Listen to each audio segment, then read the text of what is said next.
Queen Elizabeth II or Elizabeth Alexandra Mary Windsor never cried in public, not when her uncle Edward VIII abandoned the throne, making her father King George VI the new king, and suddenly she was heir to the crown at age of 10 years old, and her entire childhood ended overnight. She didn't even cry at Winston Churchill's funeral, not even when her marriage was falling apart or when Princess Diana died, and the whole country was begging and asking her to show something, anything. 70 years, not even once, except one time. And it had nothing to do with politics or family or war. It was about a horse. So here's what you need to understand about Elizabeth. She was trained from childhood to never react.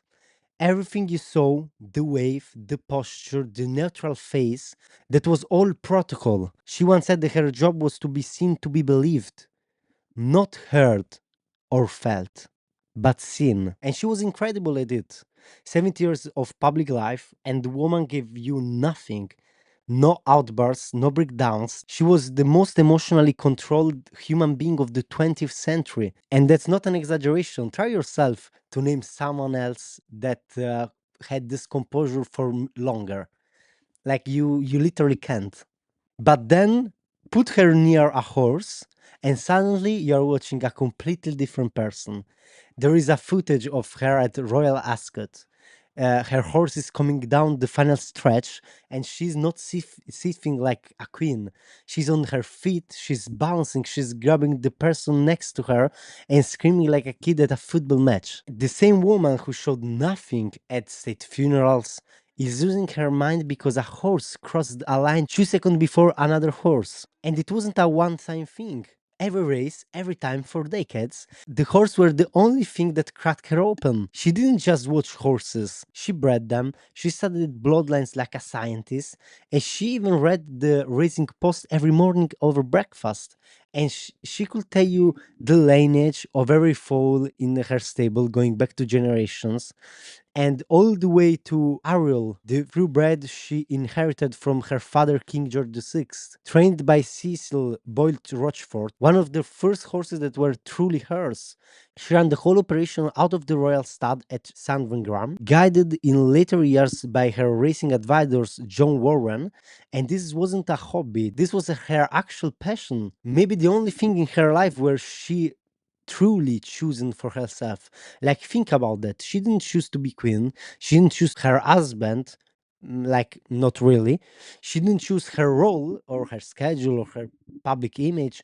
And all of it was chosen for her since when she was 10. But the horses, those were hers. And I think that's the key. That's why they broke through.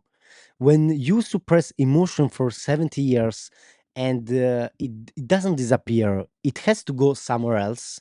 And every psychologist will tell you the same thing, like repressed emotions find a relief valve, something that the brain classifies as safe, and horses were her safe place.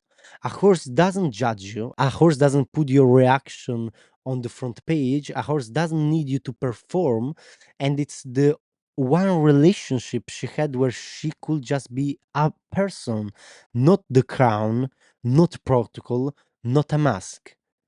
The racetrack was the only place in her life where she had permission to feel. She rode Burmese, her faithful mare, at Trooping the Color for 18 straight years. And there was one moment in 1981 that mattered more than anyone realized at the time. When Marcus Serayan fired 6 blanks at her during the ceremony, it was Burmese who kept steady. The crown panicked. The world held its breath.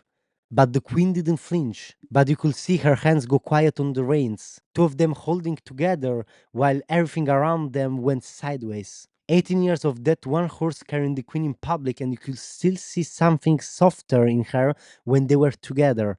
Like, she won every English classic except the Epsom Derby. Carrozza gave her the Oaks in 1957, and in 1977, when she had her silver jubilee, Dunfermline won both the Oaks and Sun Lager. Talking about the Derby, twice her horses came agonizingly close, including Ariel finished second during the week of her own coronation.